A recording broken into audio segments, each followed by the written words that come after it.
Assalamualaikum warahmatullahi wabarakatuh, Buya. Assalamualaikum. Saya seorang istri yang sudah bertahun-tahun mengalami KDRT verbal dari suami. Suami temperamental dan sering memfitnah saya berselingkuh. Saya sudah berusaha sabar, namun suami tidak pernah berubah, malah terus-menerus mencaci maki dan menyakiti hati saya. Setelah sekian lama, saya memutuskan untuk meminta cerai, dan suami pun tidak menuntut harta ataupun pengasuhan anak. Karena anak-anak kami masih kecil, kami sering berdebat tentang hal-hal yang seharusnya sudah berlalu, dan komunikasi kami sangat buruk. Saya sudah tidak sanggup lagi hidup seperti ini dan ingin melepaskan diri dari penderitaan selama belasan tahun. Mohon pencerahan dan petunjuknya, Buya. Terima kasih. Wassalamualaikum warahmatullahi wabarakatuh. Assalamualaikum warahmatullahi wabarakatuh. Jika ada laki-laki yang seperti itu, antara dua. Dia orang yang sakit mental, yang mungkin akan mendekati gila pada akhirnya. Bagaimana mencaci, menuduh, berzina, dan segala macam.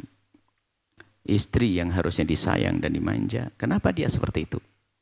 Pasti dua daripada satu. Pertama adalah mungkin dia adalah orang yang punya permasalahan di mentalnya. Marahnya nggak jelas, sakit mental. Sakit mental dia. Kalau dibiarkan berbahaya, bisa menjadi kegilaan.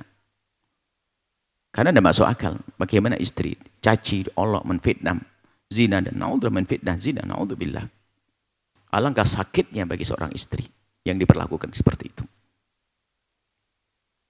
Yang kedua, dia waras, dia sehat. Dia waras, sehat. Berarti akhlaknya yang rusak. Suruh milih antara sakit mental atau sakit akhlak dia. Kalau sakit akhlak, segera berbenah. Harus berubah dong, masa akhlak orang cerdas seperti itu. Istrimu adalah ibu daripada anak-anakmu. Melakukan kekerasan biarpun apakah dengan lesan atau dengan pukulan, dengan lesan, tetap gak boleh. Mencaci tidak sah. Mengolok tidak sah. Kalau ada suami seperti itu, suruh milih. Apakah dia itu adalah memang orang sehat, akalnya, mentalnya, tapi dia rusak akhlaknya. Tidak benar dia berarti. Orang yang tidak berakhlak, tidak beradab, tidak mengikuti petunjuk Nabi. Atau dia orang yang sakit mental. Kalau sakit mental, maka dia harus sadar dong, dia sakit mental, segera berobat dong. Datang ke psikolog sana untuk minta dibantu agar sembuh.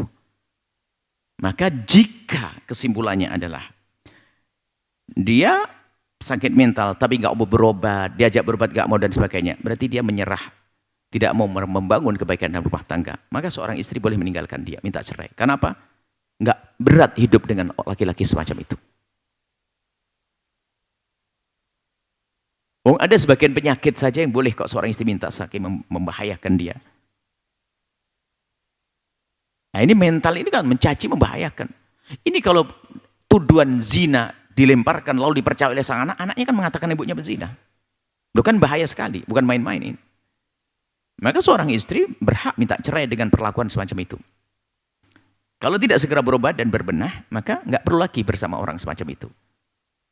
Karena membahayakan dalam dirinya sendiri. Namanya, kemuliaannya depan anak. Rusak anak pada akhirnya.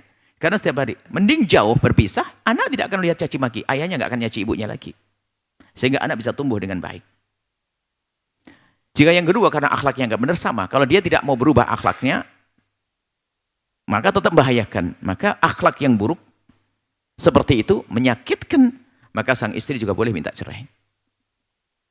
Karena akhlak tidak baik. Kalau tidak berubah, berbenah, menyadari, menyesal, dan seterusnya. Tidak ada perlunya untuk bersamanya. Kenapa? Akan tersiksa itu seorang istri. Tapi, di saat seorang istri memilih untuk menjanda, dia harus bisa menghitung. Dia selamat tidak di saat menjadi janda. Karena godaan di luar biasa. Mungkin bisa jadi di saat selalu dimarahi suami, dicaci suami, syahwatnya redup. Karena setiap hari dicaci dan dimarahi. Tapi di saat selesai dicerai, bergolak syahwatnya. Dia tidak punya yang halal. Bisa saja saat itulah setan berteriak, zinamu hari ini. Makanya hati-hati. Yang punya permasalahan dalam rumah tangganya, kalau harus memilih cerai, harus Anda bisa berhitung, wahai perempuan. Apakah ada jaminan kalau Anda bakal selamat tidak terjumus dalam zina? Punya suami yang setiap hari nempeleng dia dan masih memenuhi kebutuhan batinnya jauh lebih bagus daripada bercerai lalu berzina. Karena ditempeleng ada kan jadi pahala, ditolimi iya. Biarpun tidak boleh orang berbuat zalim, tapi lihat jauh lebih bagus daripada naudzubillah zina hari ini. Dan alangkah mudahnya terjerumus pada akhirnya. Kenapa? Di saat punya suami rewel itu adalah nggak ada syahwat. Tapi di saat lepas plong, syahwat bangkit. Ayo, mau apa? Maka yang mau minta cerai siapapun Anda bisa pertimbangkan. Kehalalan bisa, kehormatan bisa Anda jaga atau tidak. Dan kalau memang harus bercerai setelah itu, segera mencari yang halal karena Anda pernah menikah sebaik-baik orang yang sudah pernah menemui pengalaman seperti itu, hendaknya jangan menunda lama-lama dalam kesendirian. Khawatir tergoda, naudzubillah, kepleset dalam kehinaan. Yang jelas harus ada pertimbangan siapapun, bukan yang bertanya saja. Siapapun yang ingin mengambil langkah cerai tolong dipertimbangkan. Sebab ada syahwat di dalam dirimu wahai wanita yang tidak bisa diwakilkan kecuali kepada hanya suami yang menyelesaikan. Halal. Selain punya yang halal, mencoba-coba yang haram, naudzubillah. Kemudian nanti nasihat yang ketiga adalah menikah lagi dengan cara memudahkan urusan pernikahan. Mudah kan? Dan biasanya orang yang punya pengalaman begitu jauh lebih mudah untuk bahagia. Kenapa? Dia pernah habis minum yang pahit itu gampang merasakan manis. Makanya ya Anda harus legowo dong. Mungkin tidak kriteria-kriteria yang selama ini Anda susun diturunin dikit. Mungkin target Anda punya kriteria 5. Bolehlah 3, yang penting dapat suami halal bersih. Laki-laki pun juga demikian. Jangan sampai kepleset dalam zina dan zina. Segera menikah setelah itu. Kemudian setelah itu aman. Hati Anda tentram, suami juga. Setelah itu apa? Yang nggak benar tadi bisa segera menikah. Semoga dengan perceraian belajar sehingga dia menikah, taktanya berubah dengan istri yang barunya bahagia dan Anda dengan suami baru bahagia. Yang jelas awas. Jangan sampai kepleset dalam zina. Bahkan mohon maaf. Di saat masih bersama suami tapi dengan rasa sakit itu setan juga pandai berbisik. Sehingga begitu gampangnya terpesona dengan senyuman orang sesaat. Karena apa? Itu tidak pernah ditemukan di rumahnya, ternyata aku temukan di rumah tetangga. Di kantor. Banyak setelah itu ada wanita yang ternyata merasa dia tidak nyaman dengan suaminya, akhirnya cuek, suami nggak bisa dibenahi, ya udah biarin deh. Cari kesenangan di tempat yang hina. Loh, jadi godaannya besar di sini. Makanya takut zina itu akan menyelesaikan problem. Takut pada Allah menyelesaikan problem. Sehingga ada orang ya daripada biarilah kesenangan aku sama yang lain saja dengan suami status saja deh. Cerai juga nggak bisa lah, repot. Nggak bisa. Allah. Harus dekat pada Allah. Itu saja insya Allah. Dan para suami, nasihat terakhir bagi suami yang punya sifat-sifat seperti itu. Anda kok mulut Anda kasar, Anda bukan laki-laki. Sebab laki-laki dalam Al-Quran itu qawwam. Mohon maaf kalau Anda ngomong kasar dengan Anda yang kasar. Anda bukan laki-laki. Maksudnya bukan manusia.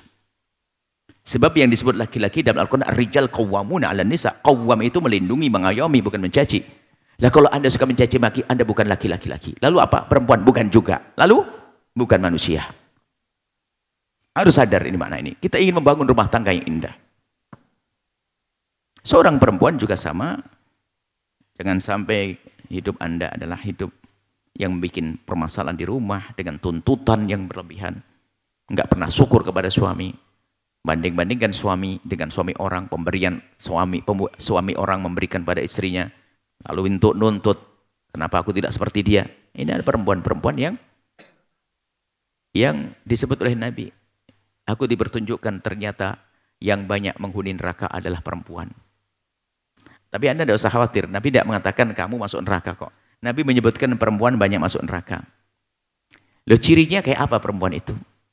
Bukan seperti Anda solehah, ya enggak dong. Cirinya nih, kalau Anda punya ciri, segera tobat. Yukthirna syikata wa yakfurnal ashir. Suka ngeluh. Wa yakfurnal ashir, kurang terima kasih pada suami. Lah kalau model begini, ahli neraka dia. Ini suaminya ahli neraka, istri neraka, repot ini orang. Na'udzubillah. Anda ahli surga semuanya. Suaminya lembut, penuh kasih, dan istrinya pun ternyata mudah terima kasih dan tidak mudah mengeluh. Semoga indah semuanya. Allah a'lam bishawab. Sahabat Al-Bahjah TV, setelah menyaksikan video ini, jangan lupa bersolawat kepada baginda Nabi Muhammad. Shollu ala Nabi Muhammad. Allahumma sholli alaihi wa ala alihi wa sahbihi.